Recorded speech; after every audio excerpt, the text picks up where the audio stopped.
Hello, Uh, Dr. hello, Yeah, everyone. I hope everything is well with you all. On behalf of Canadian Education Center and Confidentists in Canada and Bonafarin company in Iran, uh, would like to thank you for accepting our invitation and joining us today. that's a pleasure. Everybody knows that crown lengthening is a very important and attractive topic as actually for final restoration. Could you please start your attractive lecture? Thank you. Thank you so much, Dr. Zamanian, and it's a pleasure to be in this program. Hello, everyone. I hope you're good, you're safe, and with this situation all over the world, I hope that we can handle it very good, and I hope we can go to our work, to our offices as soon as possible. And I know that we all miss our offices, we all miss our patients. And today I'm going to talk about crown lengthening and what we can do and when and where, which kind of surgery we have to do.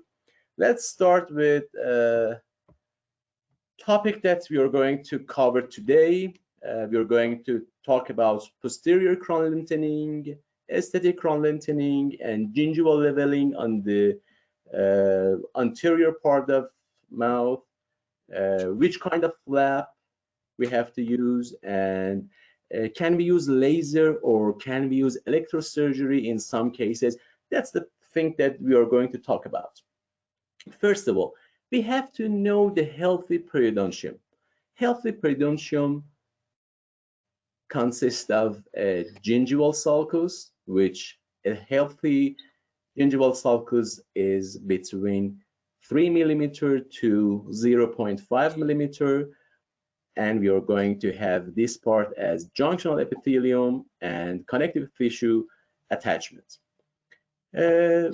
For doing every kind of surgery, first of all, we have to do it in a healthy periodontium. Lots of patients, we have lots of patients with minimal inflammation of gingiva or very severe inflammation of the gingiva, which you can see from the left to right, some kind of inflammation. First of all, we have to know that even a gingivectomy, even a small gingival surgery, we have to reduce any inflammation in the gingiva first. What we have to do for removing the inflammation: oral hygiene instruction and deep scaling. First, if the patient have any kind of inflammation, we have to do these two things to remove all the inflammation. So the other thing that we have to know is the sulcus depth. The sulcus depth is important for us to know that if we are going to do a gingivectomy or a flap surgery. The other thing that is important is the keratinized gingiva. The keratinized gingiva is very important as we cannot reduce it to less than 2 millimeters. So first of all, we have to know that uh, how we can know how millimeter of keratinized tissue does the patient have on the uh, tooth that we are going to do the crown lengthening. We have a roll testing, which we put a probe on the mucogingival junction or even in the mucosa and roll it coronally. Then the gingiva is going to fall is the mucogingival junction. From there, we have keratinized gingiva. At the end of every of our surgeries, we have to have at least 2 to 3 millimeters of keratinized gingiva. So if we have 4 millimeters of keratinized gingiva, we can reduce it to 2. But if I have only 1 or 2 millimeters of keratinized gingiva, I cannot reduce it. We have to save it. And for saving these 2 millimeters of keratinized gingiva, our flaps should be changed. Instead of undisplaced flap, which I'm going to talk about it a little bit later, we have to go through apically positioned flap. So for crown lengthening, we have to know the biological width. Biological width is, all of us have read about it in our school. Carotenoid gingival biological width is junctional epithelium attachment plus connective tissue attachment, which is about 2 millimeters. These 2 millimeters, we cannot invade to these 2 millimeters. And we have a sulcus here. The sulcus starts from 0.5 millimeters to 3 millimeters, as we can say, a healthy sulcus. The point is, the margin of our restoration, even filling, crown, veneers, everything that we put as a restoration, the distance between the apical margin of our restoration to bone should be at least 2.5 to 3 millimeters. In case we put our margin in distance less than 2.5 or 3 millimeters to bone, we are going to have some inflammation.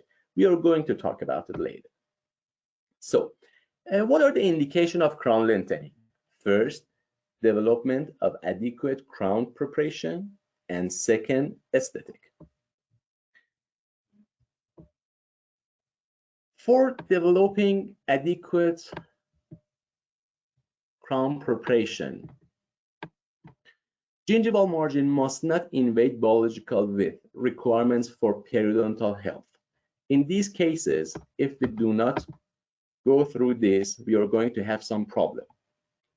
So I told you that we need 2 millimeters of biological width, which is junctional epithelium attachment and connective tissue attachment, and about 1 millimeter of sulcus. If we place our margin very deep, or if we place the margin of our crown or restoration near the bone, we are going to have some kind of inflammation. All of us have some our patients or our neighbors, dentists, patient we can see with these kind of inflammation. Or look at these two central incisors with these lots of inflammation. It's correct that we are going to see these cases in patients with poor oral hygiene, but sometimes we as a dentist, we are going to induce this kind of inflammation by invading the biological widths.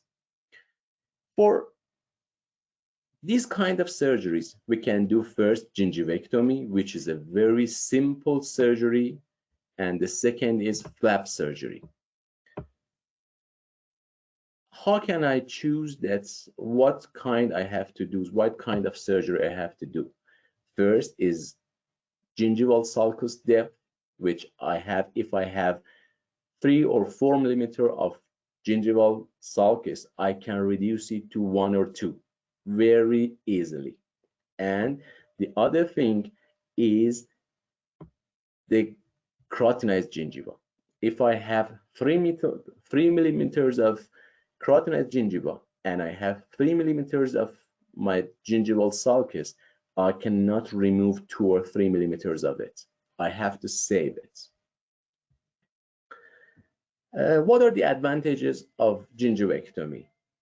First, I have a very good control of my contour, and there are lots of low risk of pain, low risk of necrosis, or low risk of the other complications.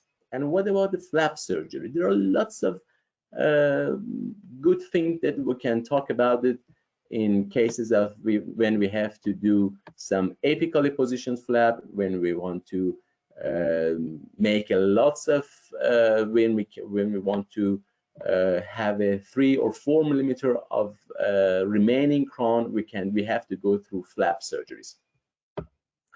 Let's talk about gingivectomy first. Gingivectomy, I can use it with a blade, with a knife, with electrosurgery, or with laser. I can use it with a lot of variety which I can remove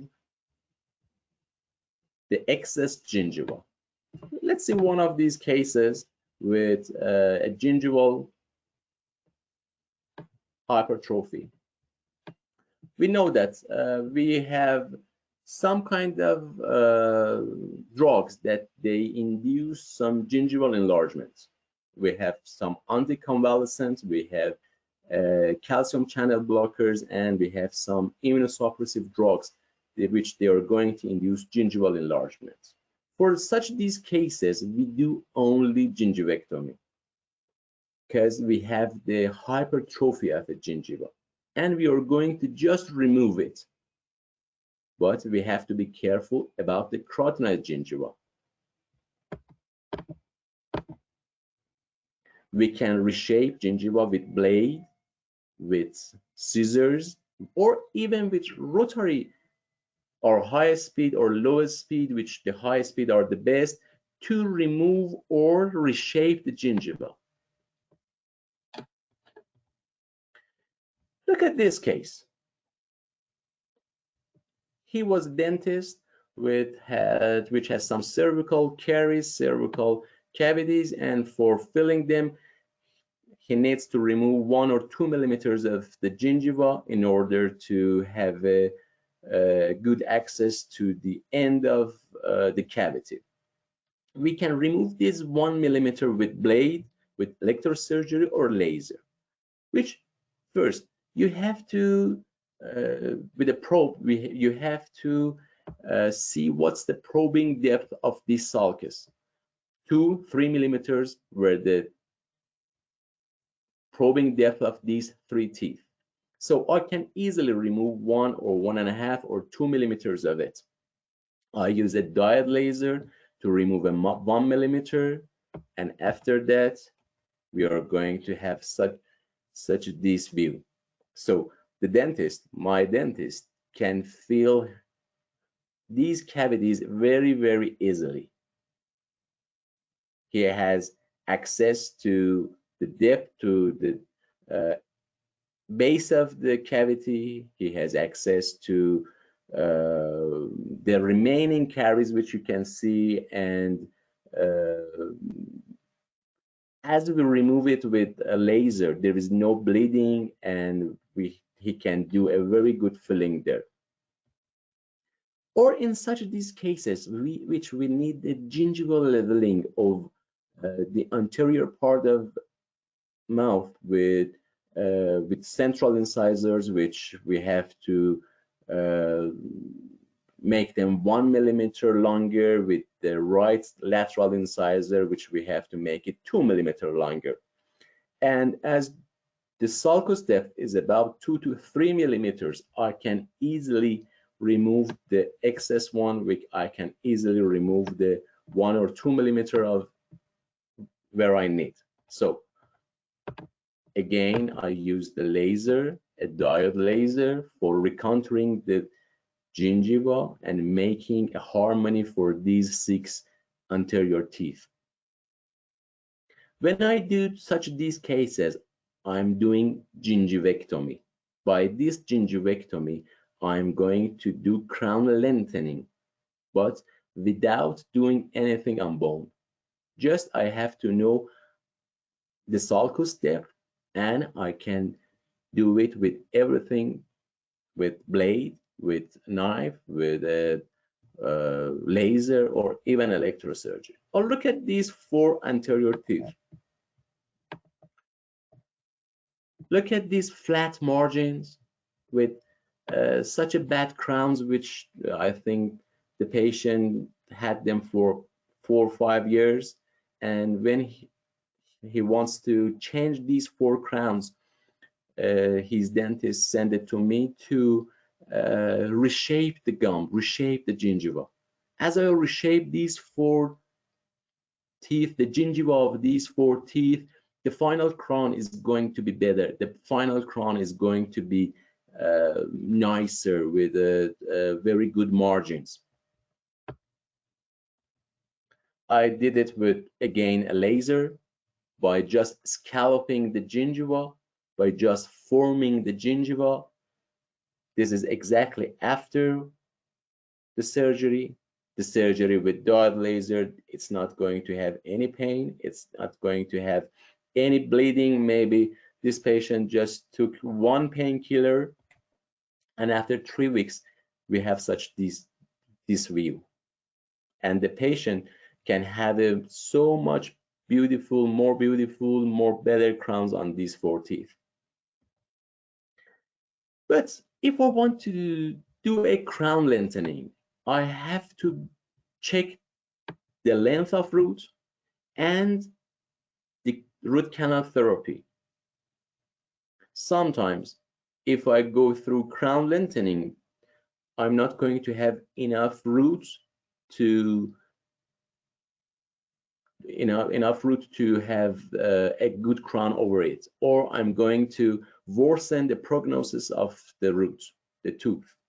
So first of all, I have to check the radiograph, and in some cases, when we are going to do re-endo, we are going to do the root canal therapy, and after that we want to do crown lengthening, and after that we want to post and crown.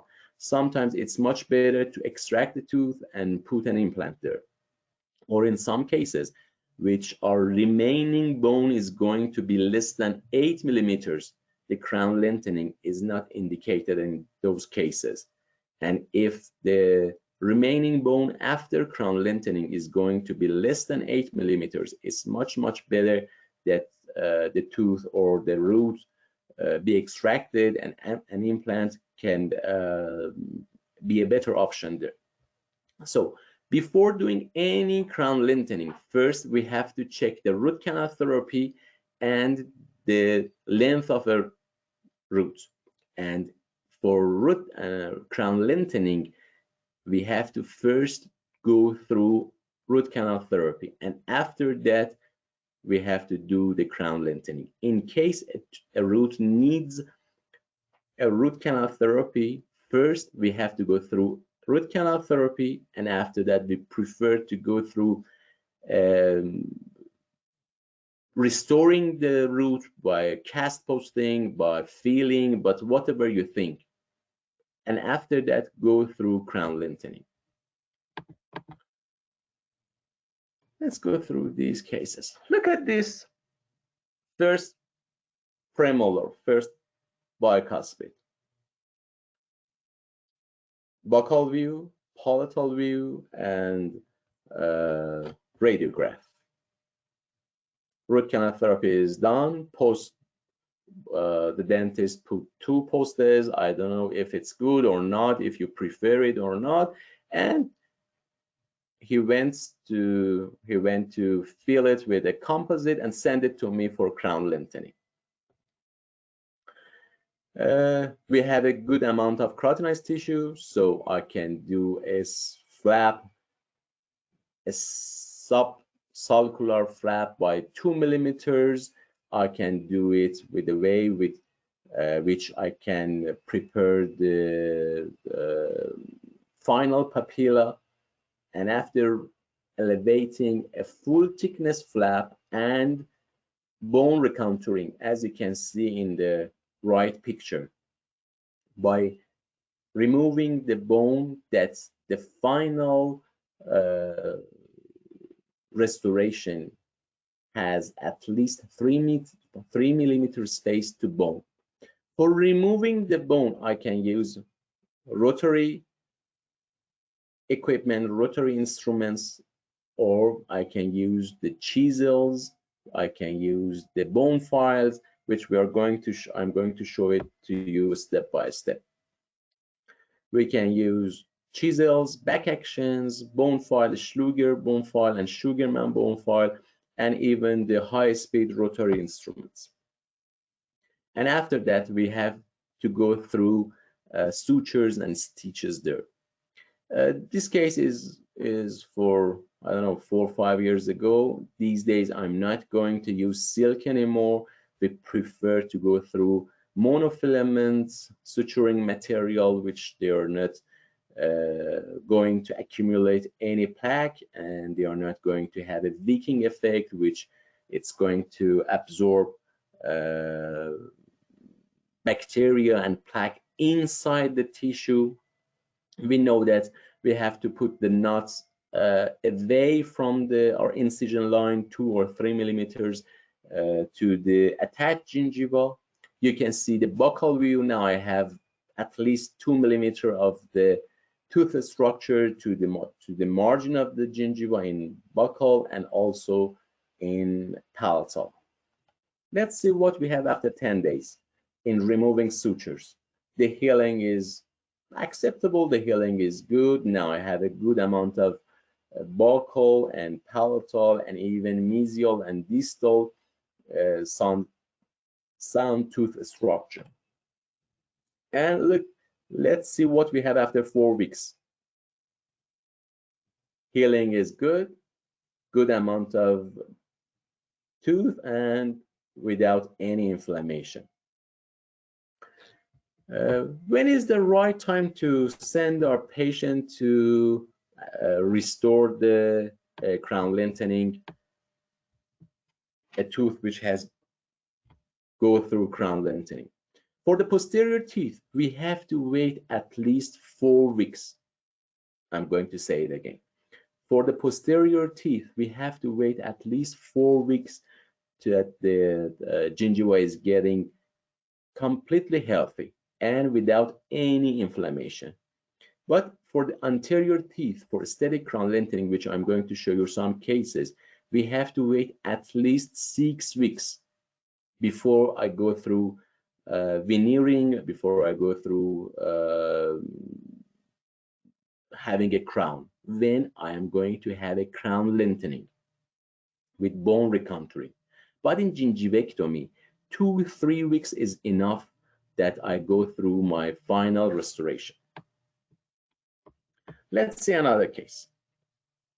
So, second molar, you can see a deep caries here in mesial of the second molar, with which is almost near bone. After root canal therapy, a temporary filling is our dentist put a temporary filling there, and for his final filling, he couldn't do it. He said that I cannot feel it. It's almost on the bone.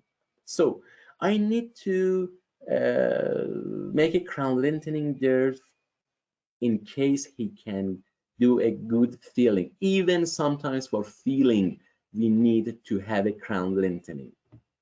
In these cases, I just go through a flap in mesial, not in distal. Distal part of tooth is good, and distal of the second molar, it's not need that I elevate a flap there. I do a flap there.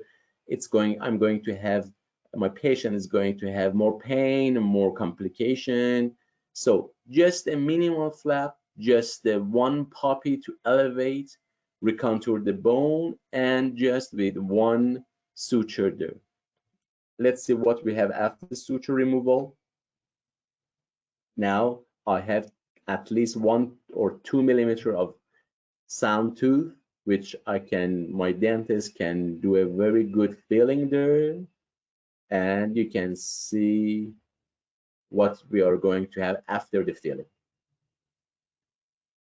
Now you can fill it very, very easily. So it's not about that every tooth that we are going to crown length, it's not to go for crowning, or we are not going to put a cap on there.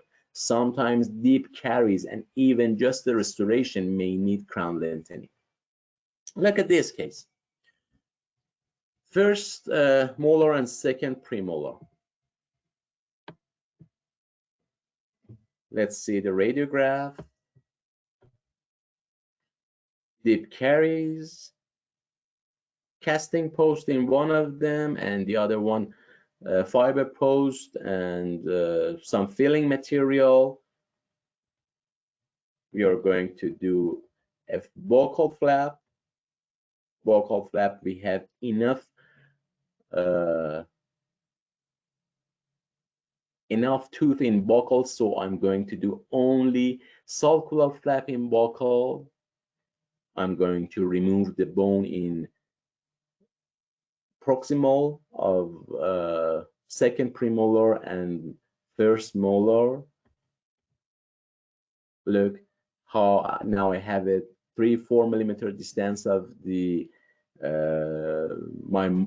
filling material to bone, and the healing after 4 weeks.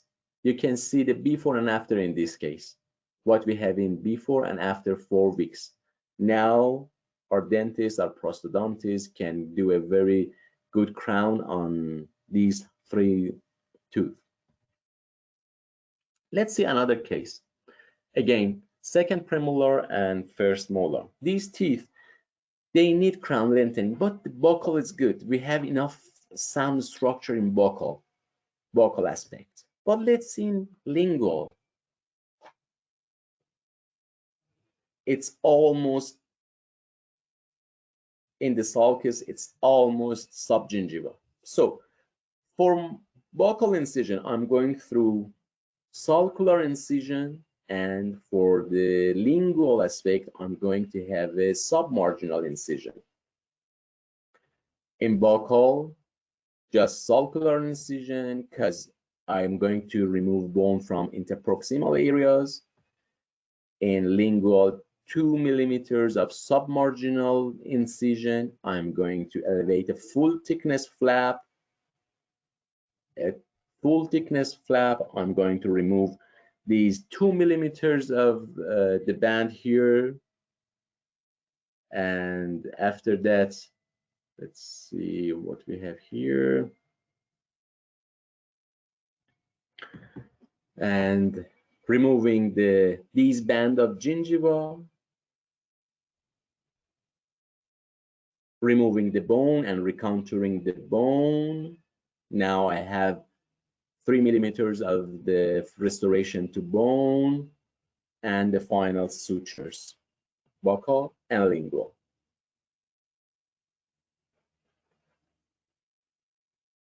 Look at this. The other case. So I'm going to do these cases when we have to do crown lengthening in gingivectomy, when we have 3 millimeters of sulcus, of healthy sulcus. We can remove 1 or 2 millimeters by gingivectomy easily. We can use blade, we can use laser, we can use electrosurgery, and I can add 2 millimeters of tooth structure to what I didn't have before. But when we have to go through bone recontouring, when we want to have more sound structure of the tooth, we have to go through flap surgeries, we have to go through bone recontouring. Let's see other case. Buccal view, lingual view. Mesial is good, buccal is good, lingual is good, and just in distal aspect, there is no structure of tooth. So in these cases, I'm going to do a flap, mesial in the sulcus, and I go to 2 to 3 millimeters apically in the distal aspect. And full thickness flap, buccal and lingual, bone reshaping, as I have 2 to 3 millimeters, 3 to 4 millimeters of the sound structure, and the suturing. You have to know that these days I'm not going to silk, and I'm not going to recommend you to use the silk structure, the silk suturing material. Go through monofilaments, whatever you want. Monofilament suturing material is the best. Lingual aspect, and you can see that we have 3 to 4 millimeters of tooth, which I can go through my crown preparation. Let's see the other case. Buccal view, I have enough bone even in mesial or in distal of the second premolar and first molar. And in lingual, there's nothing. All is gone. So In buccal, I'm going to have a sulcular incision, and in lingual, 2 millimeters sub-marginal incision. You can see my incision here. Full thickness flap elevation, removing the band on the top, bone recontouring, and suturing. Now you can see we have 3 to 4 millimeters of sound structure. What is important that we have to know that at least we have to have 3 millimeters in 3 millimeters distance between the apical margin of my restoration or crown to the bone. In these lingual aspects, if I go through these incisions, which is not which I'm not going to have vertical incision, my lingual nerve is safe. If I go through vertical incision in lingual, especially in molar area, I'm going to have some damage to lingual nerve, to my lingual nerve. So in lingual, I'm not going to have any vertical incision. Look at this case. A restoration which is almost near the bone, and there is no space for any cap, any crown. You can see the sub marginal restoration, which there is a slight inflammation there. In distal, everything is good, and in lingual, you can see more filling, more subgingival restoration. So in lingual, I'm going to have a 2 millimeter subgingival subsulcular incision, flap elevation, full thickness flap elevation. In buccal, look, just the distal papilla is intact. Just one papilla elevation, a minimal flap. In these cases, our patients are going to have minimal pain. Maybe they took 2 or 3 painkillers, and the sutures, you can see the at least 1 or 2 millimeters of sound structure of tooth, which our dentist can do a very good crown over it. Look at this case. Everything is good. We think everything is good, but let's see what's in the radiograph. Deep caries, which they remove it, they do a root canal therapy, and when I remove these temporary crowns, you can see the subgingival restoration of our second molar, and in palatal, there is no any structure in our first molar. In palatal of the upper jaw, we have enough amount of keratinized gingiva. We have enough amount of attached gingiva. So I can do undisplaced flap, which is 2 or 3 millimeters of subgingival submarginal incision there. You can see the incision line in buccal and in palatal. You can see the flap elevation and removing the 2 millimeter band of the buccal. Bone recontouring, as we have at least 3 millimeter space from the apical part of our margin of our marginal restoration to the bone in buccal and in palatal, and suturing. Now you can see the monofilament sutures in buccal and even in palatal. Let's see. And this is the final picture after 4 weeks. This is just after the surgery, and this is after 4 weeks. You can see there is enough sound structure which we can go through a good crown in the tooth, not on the filling material. We are not always doing the crown lengthening because of caries, because of the cavities. Sometimes because of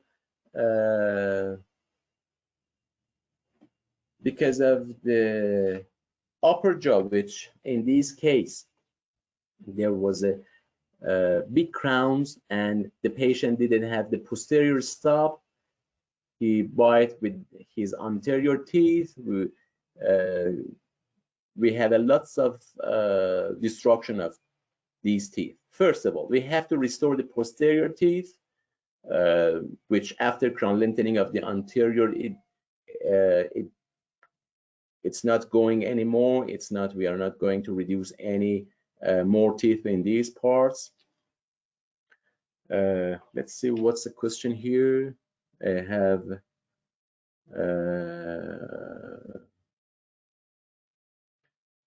for bone remove, for what I use for removing the bone, I use the high speed with long shank burr, with diamond burr, or the carbide burr. Diamond burr, they're going to remove bone a little bit slowly, but the carbide, they're going to remove bone very fast. I recommend you to start with diamond burr, and after that go through, when you get expert, you can go through diamond burr. So in this case, for restoring these teeth, there was just 2 millimeter. My prosthodontist needs at least 3 to 4 or 5 millimeters to have a crown there. So I'm going to do a submarginal incision 2 to 3 millimeters away from the sulcus, full thickness flap elevation, bone recontouring. You can see my burr, my high speed burr there, which I used in this case a carbide burr, a carbide long shank burr. In the previous cases, I showed you some diamond burr. Apically positioning my flap and the sutures. These sutures, they are sling sutures. I think we can talk about sutures and flaps maybe in other session. These sutures are continuous sling sutures, which they have just one nut in these premolar here and one nut on the other side premolar there. And let's see what we have after 4 weeks. We have enough tooth that our dentist can prepare a good crowns there, what we had before. And be careful, always our crown lengthening is not a good choice. A patient I had with these roots, which we have to pull out them. I pulled out them, I put some implants. When I was doing this first molar upper right implant, I told him that there's a caries in mesial of your second premolar, which you have to go and fill it.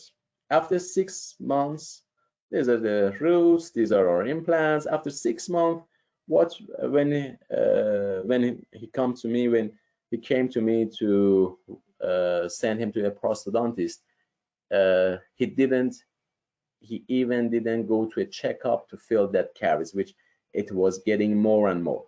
So I have to do a crown lengthening with these caries, which these submarginal caries, subgingival caries. If I go through crown lengthening there, I'm going to remove bone from distal of my implants. And another thing, here is a mesial of upper molar. It's going to be very near to the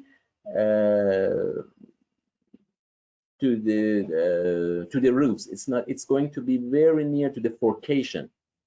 So look at the caries. I decided to pull it out. So it's about 2 millimeters to the forcation, to mesial forcation of this second molar. If I go through crown lengthening, I was removing bone from distal of my implants. I was jeopardizing the health of this molar, as it's going to have some forcation involvement, some plaque accumulation there. So I pull it out and put an implant there. Let's go through this case. Let's go step by step. Now we are getting closer to aesthetic crown lengthening. A temporary crowns, with a lateral incisor, left lateral incisor with deep caries. So if I go through just these lateral incisor crown lengthening, I'm going to have a disharmony. I'm going to making a very ugly crowns there. So I have to do it with a harmony. So I have to do a crown lengthening on these central incisor and the other lateral incisors. Submarginal incision, 2 or 3 millimeters subsulcular incision, full thickness flap elevation, bone recontouring, and sutures. Monofilament sutures, you can see now in lateral incisor we have 2 or 3 millimeters of sound structure and a harmony with the other anterior part of mouth. And we're going to send him home with his temporary crown. And let's see what we have after 4 weeks. After 4 weeks, we have sound structure, we have a harmony, we can do a good crowns there. Let's go through static crown lengthening, not in case of the caries, just for treating vertical maxillary excess show. First of all, we have to know that smiles with more than 4 millimeters of gummy show, they're categorized as not beautiful smiles. So 2 to 4 millimeters excess show, we can go through gingivectomy. We can remove 1 or 2 millimeters of gingiva and we can change them to 1 or 2 millimeters of gummy show, which is good. For 4 to 8 millimeters of excess show, we can go through crown lengthening. We can go through lip repositioning, which I'm going to show 1 or 2 cases. We can do Botox, which is a very good idea, but the Botox is going to remove after 4 to 6 months, or we can do orthodontics.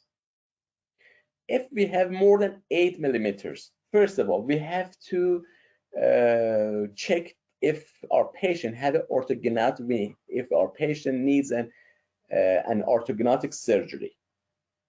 If everything in his skeletal was good, we can go through periodontal crown lengthening and lip repositioning. Let's go through these cases.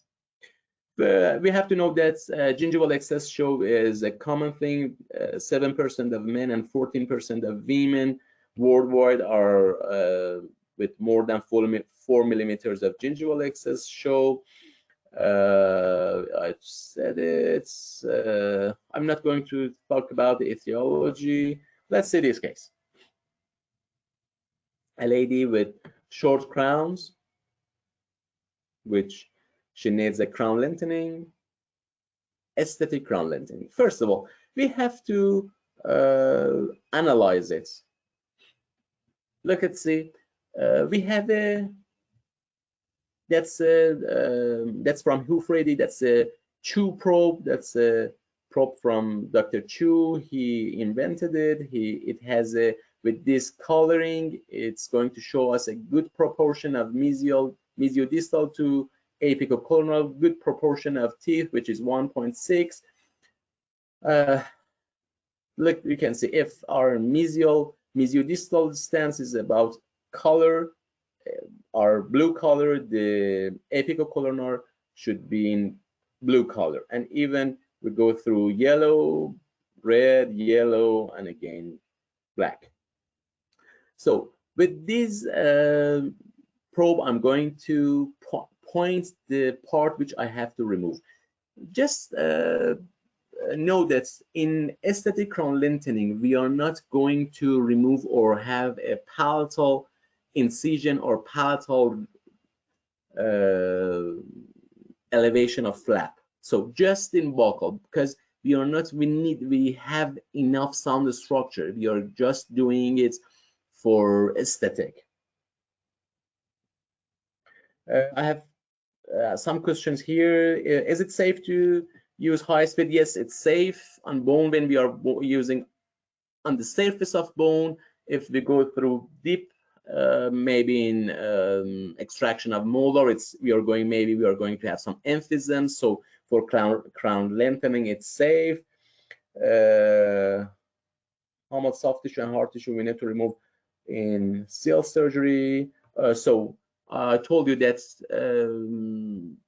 just know that we need 3 millimeter between the apical margin of our restoration, veneers, crowns, everything to the bone. So you have to prepare 3 millimeters between the bone to the apical margin. And if we have gingival hyperplasia with 3 millimeter per wing depth, gingivectomy can we do? Yes, of course we can do gingivectomy, and it's not risky because if we have only 1 millimeter overlaying the bone, the gingiva is going to restore itself.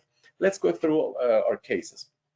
So I'm going to after doing my anesthesia, I'm going to point some points the depth which I want to cut with the probe, and after that I'm going to put some dots, and after that I'm going to use my blade to go through these dots. So you can see my first incision, 2 or 3 millimeters submarginal incision, and after that sulcular incision that I can remove these 2 or 3 millimeter band of gingiva.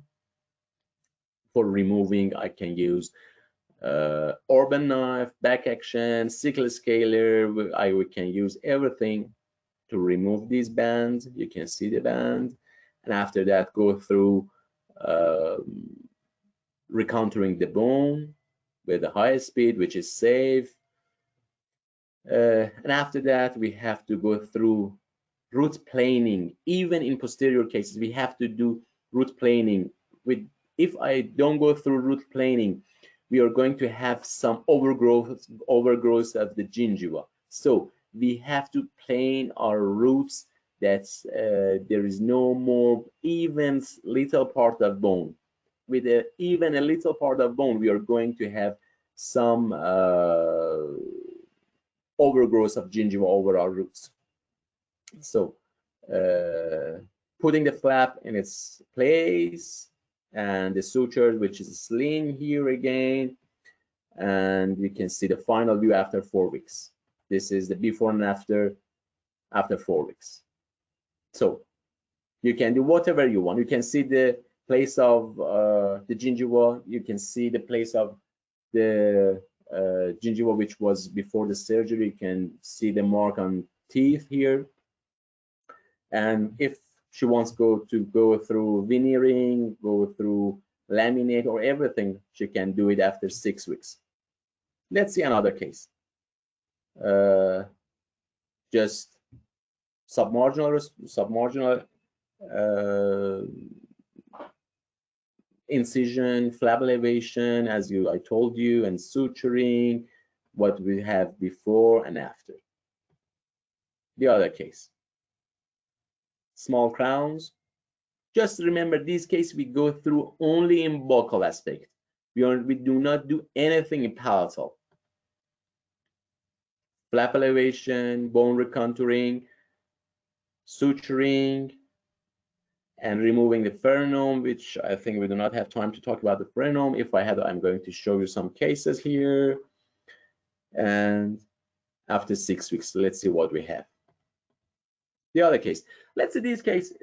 She was a beautiful lady, which she went through some cosmetic veneering, but the dimension of teeth were not in harmony, left side to right side. Just look at them. We have to go through crown lengthening on right side. So for estimating that, how can we elevate our gingiva, how can we reduce our gingiva and have a crown lengthening? There are lots of cases. I told you some method which I put some dots with my probe, or even you can use some let's see here. we can mark on gingiva with our copy pencils.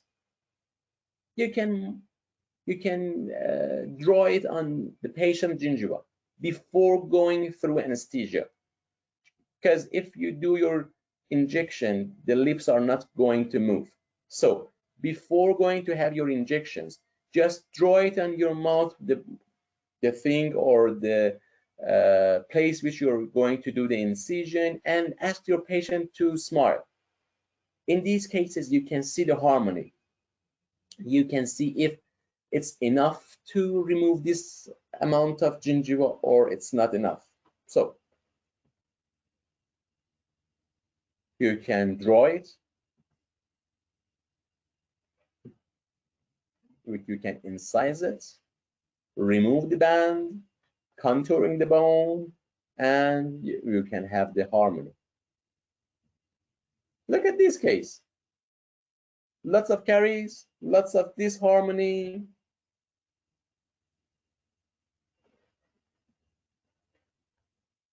You can see 2-3 millimeters to submarginal incision, flap elevation, removing the band,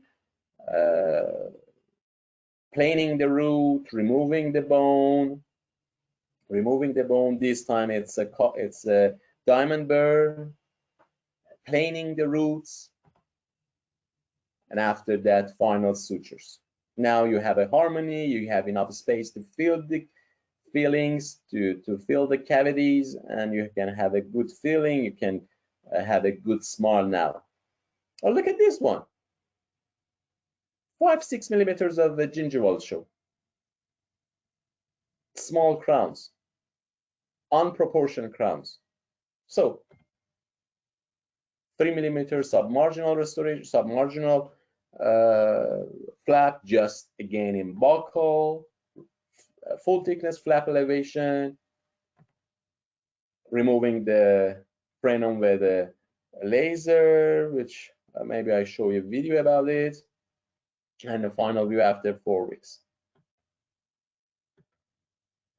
Let me go through the need for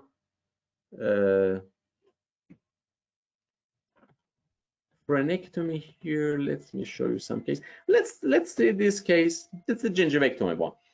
This right lateral incisor unharmony in the gingiva. I use laser here. Look at this. It's a real-time video here. Let's see how much does it take for us to remove this gingiva.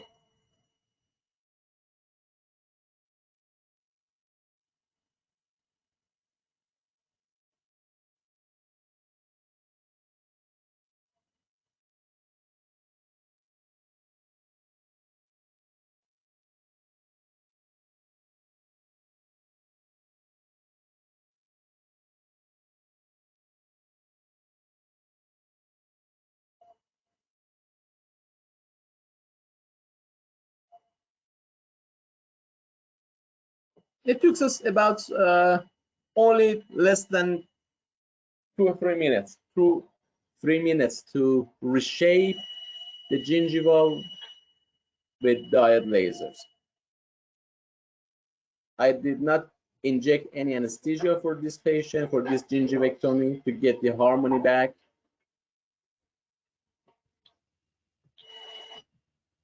And what we had after the crown lengthening.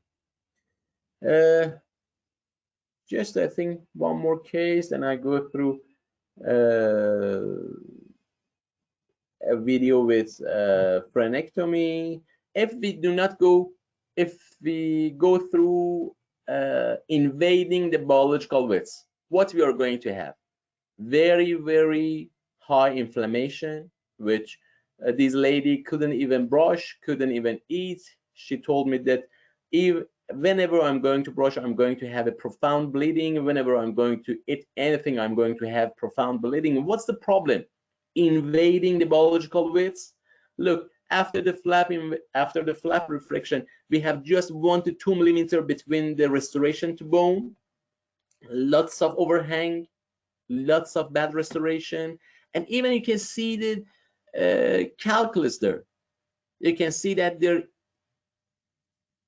after that this crown lengthening, after that this overhanging, there's lots of calculus there.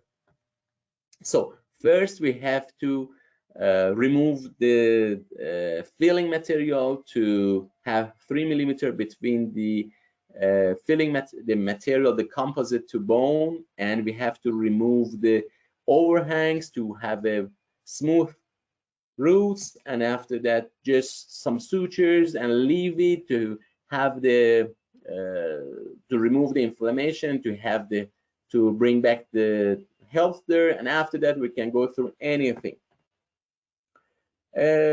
Look at this video here. That's let's see, I have it here, I think. Let's this video, watch this video. It's just 3 minutes video.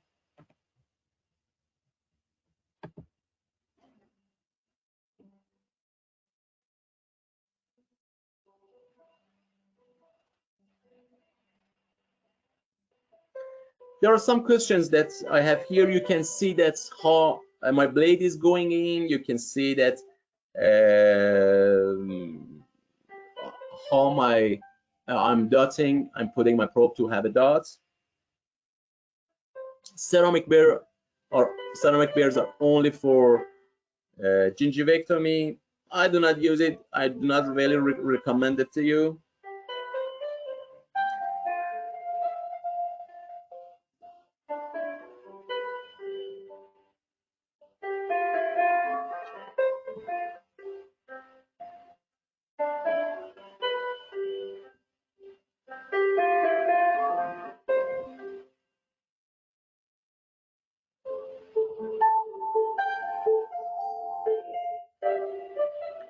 I think with this video we are going to answer some of these questions which I have here.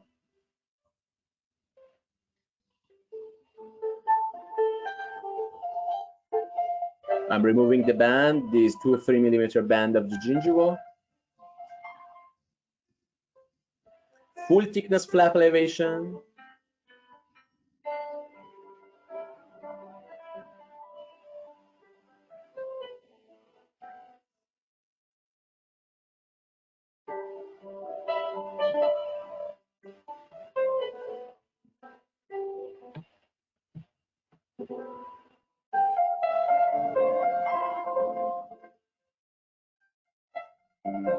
Removing the bone, recontouring the bone by high speed.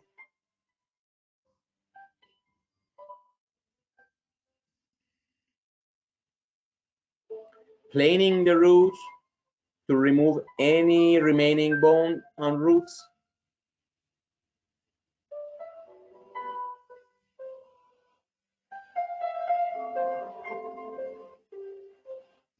And you can see that everything is done on just buccal aspects.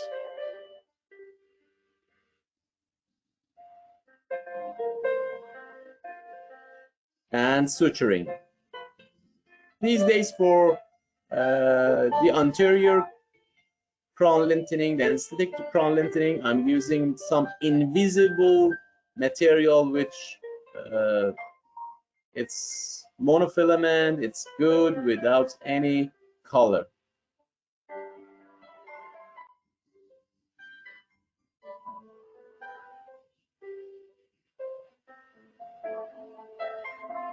And continuous sling sutures.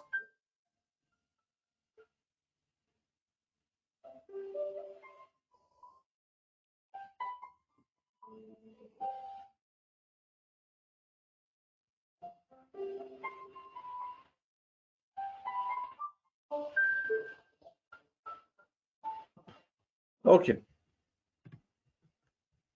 Let me, if I have here, show you a video with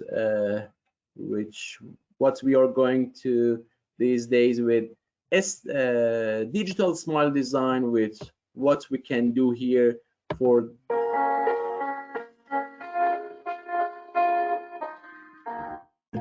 these days for surgery, we do the surgery in the picture. Just we go through doing the surgery in the hardware, and what we have two pictures with 1 millimeter of gingivectomy and 3 millimeters of gingivectomy, which we can show it to our patient, and she can decide what to do, and she can decide to go through 1 millimeter of gingivectomy or 3 millimeters or even anything else. Let me show you the other thing, that with digital analysis and with digital smile designing, we are going to have some